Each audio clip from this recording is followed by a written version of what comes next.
How can discourse in a great democracy have become so polarized that Jordan Peterson and the Prime Minister look at exactly the same set of events and come to opposite conclusions about them? Well, he's lying, and I'm not.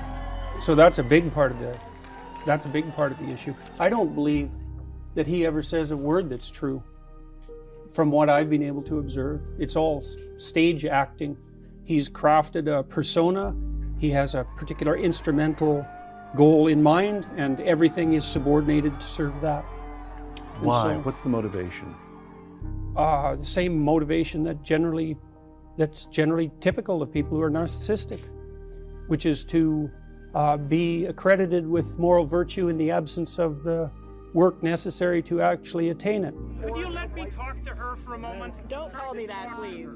I had protests, for example, where people accused me of attracting Nazis. First of all, that just isn't a thing in Canada. There isn't a Nazi tradition. And I don't know anyone in Canada who's ever met anyone who's met someone who was Canadian and who was a Nazi. And so that's just a non-starter.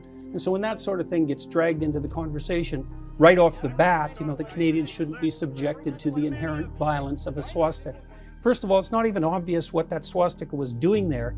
There's reasonable evidence to suggest that the person who was waving it was either a plant or someone who was making the comment that that was what was characteristic of the government, not of what they believed. Now, no one knows, because the story around that event is messy, and it's not like there were credible journalists who were going in there to investigate thoroughly. But to use that and the Confederate flag issue is exactly the same thing. The story was something like, "Make America Great Again." Conservative Republicans on the pretty far right were attempting to destabilize Canadian democracy.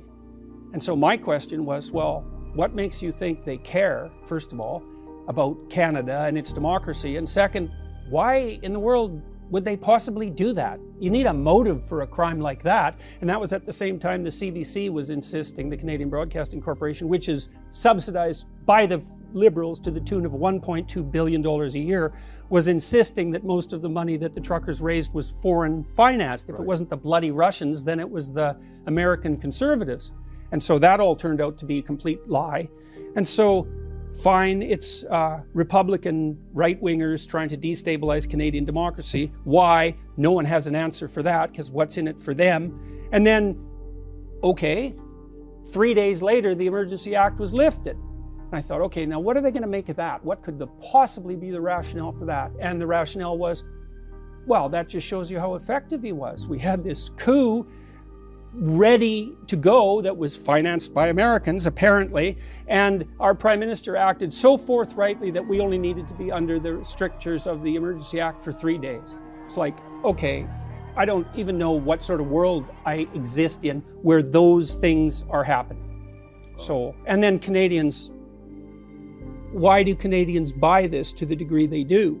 And I think they're faced with a hard choice, because in my country, for 150 years, you could trust the basic institutions. You could trust the government.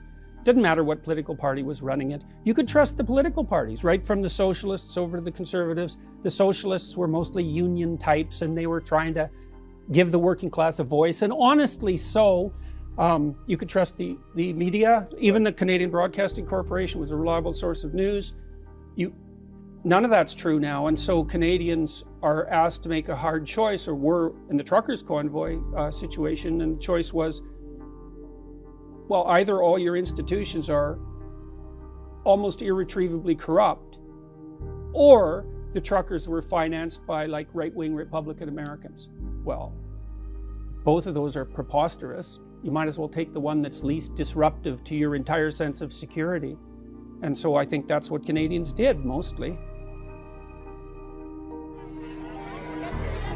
Is Jordan Peterson still in this whole mess with the People's Republic of Canada? Yeah. Justin Trudeau. Do you have any thoughts on that? Or Yeah, of course. I just think it's a classic example of what happens when government gets too powerful and you have an ideology that believes that they can engineer equality, which really means The only way to do that is by force. I mean, that's what happens.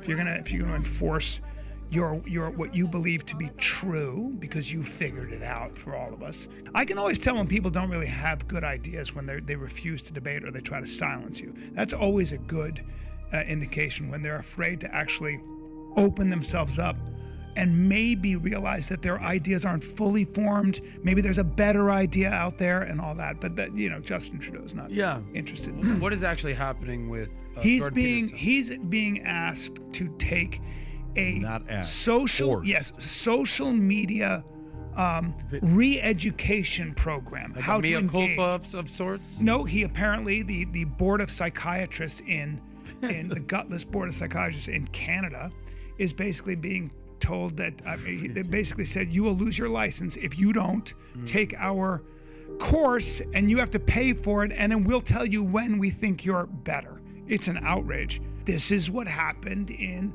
all these socialist utopias. Well, I'm less concerned with whatever that is. I'm more concerned with what they're doing in our schools. And someone like DeSantis says this is not gonna fly. Let kids be kids and figure some other things out first, please. That narrative just doesn't fly, dude. You didn't think about this stuff until about 20 minutes ago anyway.